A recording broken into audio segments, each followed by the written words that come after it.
Welcome back to the channel. This is Nicholas from Moralis, and this is episode number 15 of our tutorial series where we are cloning RARIBLE. And this will be the final episode in regards to the features that we will be implementing. We will have an extra episode where we apply some styling to make it look more like RARIBLE, but for this episode we will complete the main features of buying and selling the stuff on our platform, RARIBLE. Very good. So before we get started, we had a bug in the previous episode where when someone buys an item, it doesn't automatically disappear from the owned items of the seller if the seller is online at the moment. So it's a limited bug, but let's fix it first. And to do that, we need to assign an ID to the user item in our render user item function, because we don't have a way of targeting this specific item. So let's do user item dot ID equals, and then we can do a template string, so two backticks, and we can do user dash item dash, and then we do this dollar sign and the curly braces, and we do item dot token object ID. Now, you may wonder, where does this come from? Well, good question, because we haven't created it yet. We will add this to some cloud functions, and we will do it now. So if we go back to our admin panel here and to cloud functions, we have this ID when we do get user items. We will change this to token object ID, and this will target the result dot ID. And I think we need to explain why this is. First of all, I remember when I told you that in our marketplace contract that events, when we are emitting ID, that the name ID is already taken by Moralis, so this will be renamed to UID. Now, where is this ID? Well, actually, it is this object ID. So this object ID is really the ID.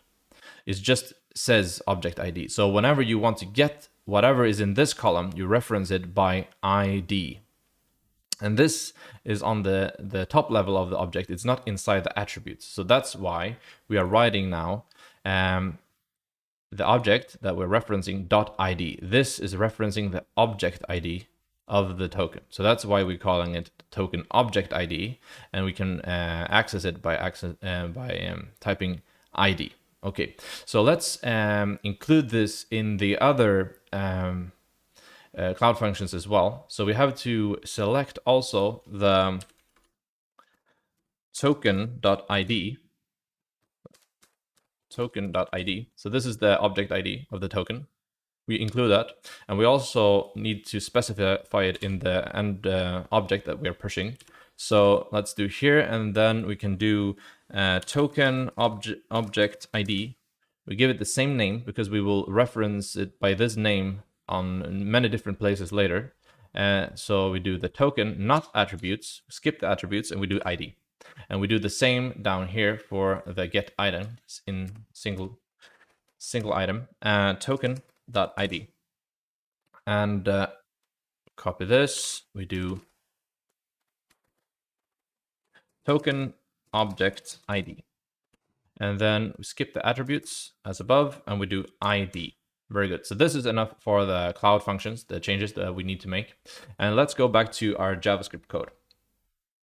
And then we can go to scroll up to the on item sold. And we need to make some slight changes here.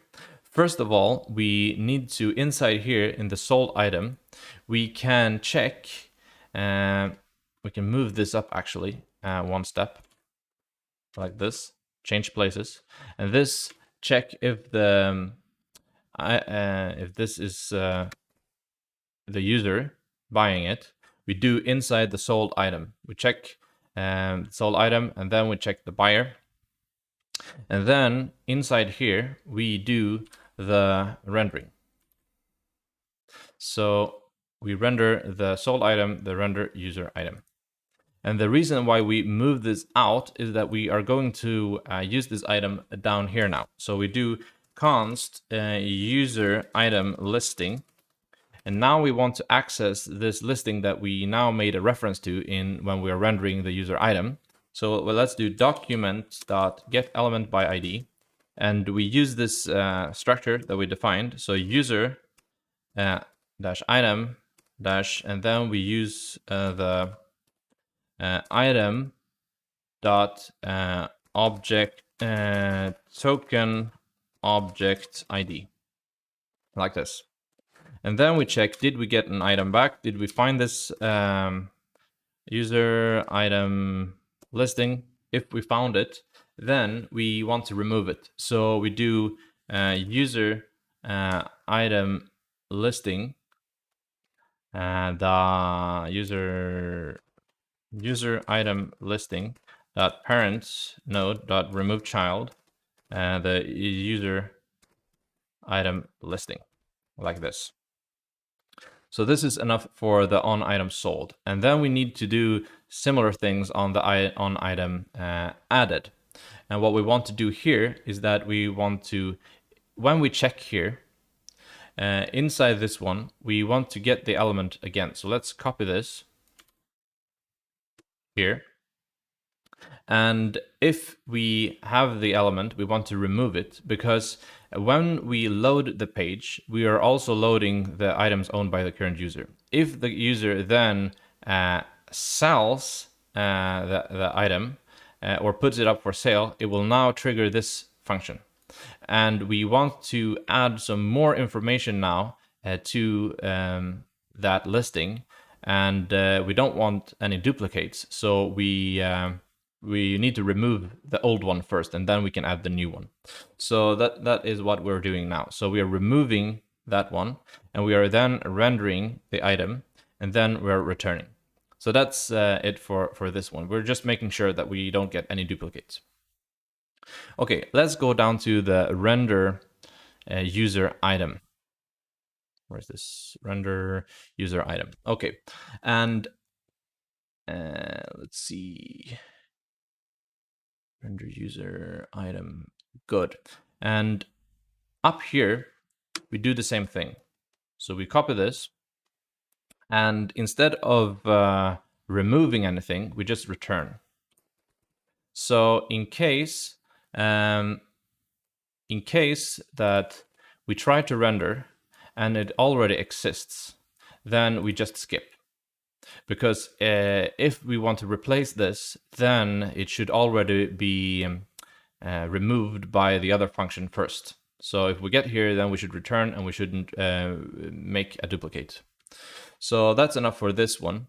And then we need to, in the load user items here, when we're looping, we want to check the same thing. So we copy this. We're just making sure that we don't insert anything twice. So when we load the user items, if it already exists, then we just return, and we don't actually render it, because if it's already here, then the load items have already put it inside, and this one should have privilege, because this one can contain more information about the item, for example, the price. So we can put some logic inside here to make sure that this really works. So in the for each loop here, and in the check that if the user is the owner, then instead of returning, we can open up this body here, and then we can do the same thing here. Copy this, and instead of returning, we remove the child. So user item listing dot parent node dot remove child user item listing. So we remove this because now we have some more information. If it exists, we remove it because we have some more information that we need to render instead. So we copy this, or actually we can copy this one, and we put it down here. And so we render the item, and we render the user item, and then we return, so that we don't do this render the main one. So we do return here. And this is the change that we need to do to the load items. Now, as I mentioned, we have some more information that we need to render. And what information is this? Well, we can make some changes to our item template to include maybe a button and an input field so that we can put it for sale and choose a price. So we do an input of type number, and it can have a minimum of 1 and a step of 1 because we're dealing with way. And then we do a button, and the text inside the button can be like put for sale or something. You can choose whatever you want. And so when the user clicks this button, it will put the item for sale again with the price that you select here. So let's make some changes to the render user item so that we can get this data. So first we can copy this line, make some spaces, and then we access the input. And the input.value should be equal to the item.asking price. And if the asking price is undefined, which it is if the caller is the load user items, then that doesn't contain any asking price, so this will be undefined, and in that case we want to default to 1. You can solve this in many different ways, and you can solve it in a better way, but this is just for prototyping to see how we can clone RARIBLE. So there are a lot of better ways to do this, but we default to 1 if we don't have any asking price, and if we don't have any asking, if we do have an asking price, that means that this item is already for sale, and then we don't want the user to be able to change this. So we do disabled. It should disable the input field if the asking price is greater than 0. So if we have an asking price, then we don't want the user to be able to change this value. And then we do the same with the button. So we can do for the button like this. The button should be disabled if the asking price is greater than 0. And then we can assign a click event for this button. And we can do this inline here. So let's just do this and this, and then we do the on click. And this should be equal to an async function. We can do it inline like this. And we also have to make this function async because it's not async at the moment. And the first thing that we want to do in this function here, where are we? Render user item. Sorry. First thing that we want to do here is to access the user. So we can access the user somewhere. Let's see. Here we have the user. Let's copy this and paste it here. So we get the user, and then we check if the user is not logged in. Then we can log in and return. Because I don't think that we can get to this point that the user is logged in and still we render user items, but just in case, so that we don't run into any problems. And then we can go up and copy this information from where we are making sure that the marketplace is approved to transfer this item and that we can remove the call to add it to the market. So we copy these 2 lines and we go down here to our function. And then we paste it, and the NFT ID is contained in item.token ID. So we can do item.token ID. And the contract address is inside item.token address. And this is guaranteed to be inside here, so we don't need to worry about that. And so we replace this, and we replace this, and then the value should be the contents of whatever the user put inside here. And remember, the user can only click the button if it's enabled, which it is if it's not already for sale. So and then here the from address should be the user.get the ETH address. All right, And then actually, if we scroll up here, we have a lot of stuff that we don't use. For example, the item, this was just to show how we can put stuff into the database, but we never use it really. So we can remove this, and we can remove also the file hash, and we can remove the NFT file hash up here. So there are many things that we don't actually use. So we can save this, and now we can take the whole thing for a spin. So let's see what we have. So let's go to our RARIBLE. We refresh. Let's see if we have any mistakes. Looks good. So let's create, go to my items. And you see here, this one I own, and it's up for sale.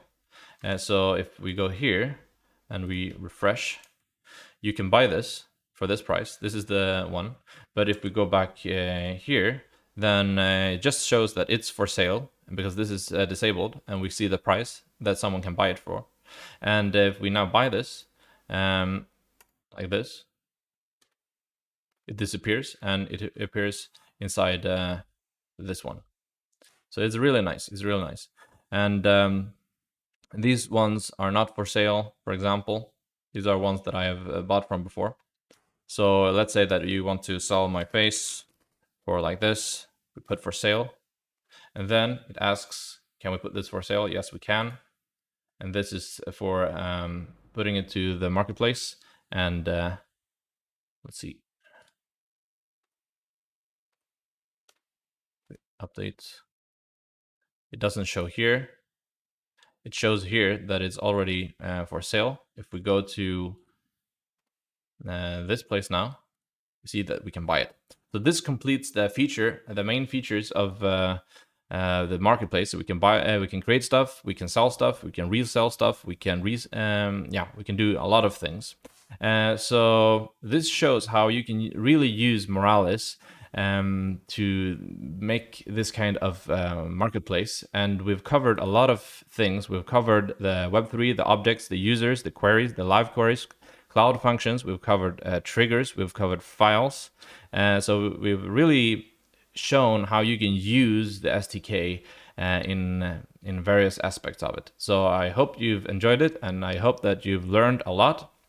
Again, we will add another video where we just put some styling so we can see what it can look like, just to imitate, because we were saying that we are making a clone. So I hope you've enjoyed it, and see you guys in another tutorial series.